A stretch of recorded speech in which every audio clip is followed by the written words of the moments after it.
Dans un petit village africain, entouré de vastes plaines et de forêts denses, vivait Amina, une jeune femme d'une beauté envoûtante. Ses yeux bruns, profonds comme des puits, reflétaient à la fois la tristesse et l'espoir. Sa peau ébène luisait au soleil, et ses cheveux, tressés avec soin, tombaient en cascades élégantes sur ses épaules. Mais malgré sa beauté et sa gentillesse, Amina vivait une existence marquée par la solitude. Amina était la fille unique d'une veuve. Sa mère, une femme aimante et forte, était morte en la mettant au monde. Son père, d'en bas, un homme respecté pour sa sagesse et son courage, avait élevé Amina avec tout l'amour et la dévotion qu'un père pouvait donner. Cependant, il mourut lorsqu'elle avait à peine 18 ans, la laissant seule dans un monde cruel et rempli de superstitions.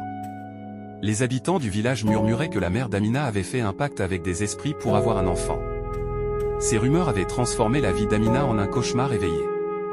Les jeunes hommes du village, influencés par ces légendes, refusaient de la courtiser, malgré son charme et sa douceur. Amina ressentait chaque rejet comme une blessure, une preuve de plus de son isolement. Les nuits étaient les plus difficiles. Dans sa modeste maison, héritée de ses parents, Amina se sentait prisonnière de ses pensées. Elle s'asseyait souvent près de la fenêtre, regardant les étoiles, des larmes silencieuses roulant sur ses joues. Elle se demandait pourquoi le destin avait été si cruel avec elle.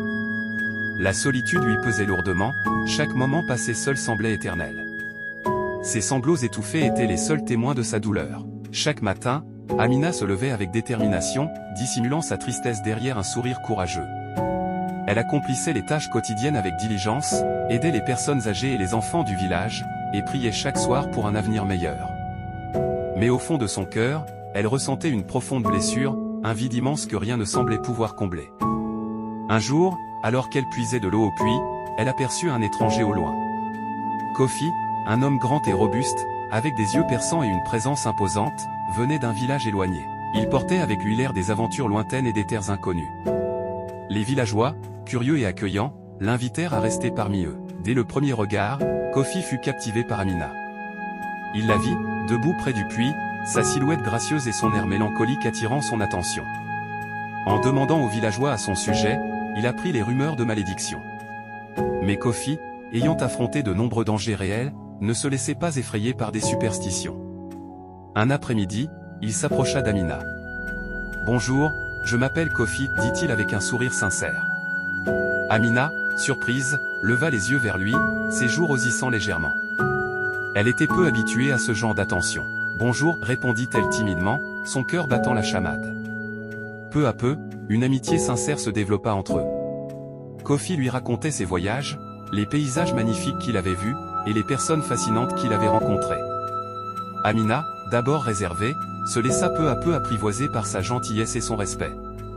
Elle lui parlait de ses rêves et de ses peurs, et pour la première fois depuis longtemps, elle se sentait entendue et appréciée. Les villageois observaient cette relation avec une méfiance grandissante.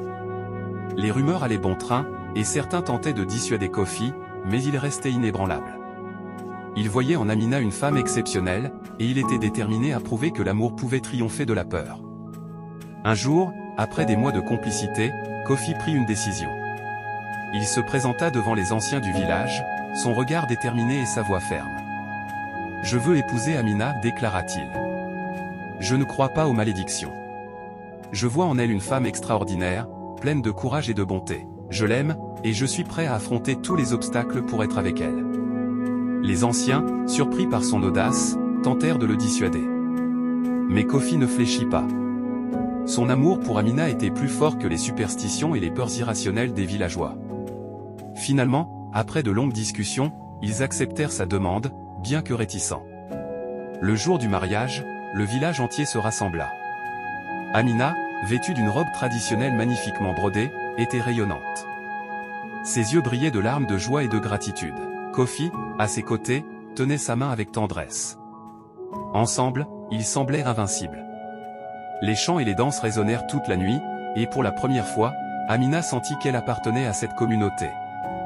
Les cœurs des villageois commencèrent à s'adoucir.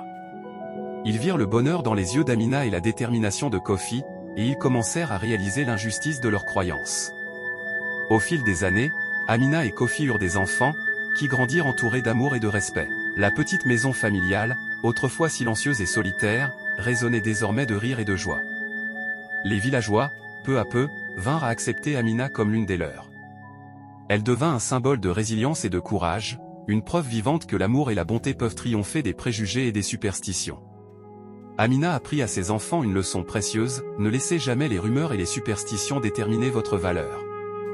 La force d'une personne réside dans son cœur et ses actions, pas dans les croyances des autres. Soyez toujours courageux, aimez sans crainte, et défendez ce qui est juste, même lorsque le monde semble être contre vous. Ainsi, l'histoire d'Amina et Kofi se transmit de génération en génération, rappelant à tous que la véritable force réside dans le cœur et non dans les croyances irrationnelles. Leur amour devint une légende, une histoire d'espoir et de triomphe sur l'adversité, inspirant ceux qui, comme Amina, cherchaient leur place dans un monde souvent cruel et injuste. Si tu as aimé cette histoire, laisse un commentaire et surtout n'oublie pas de mettre une pouce et de t'abonner.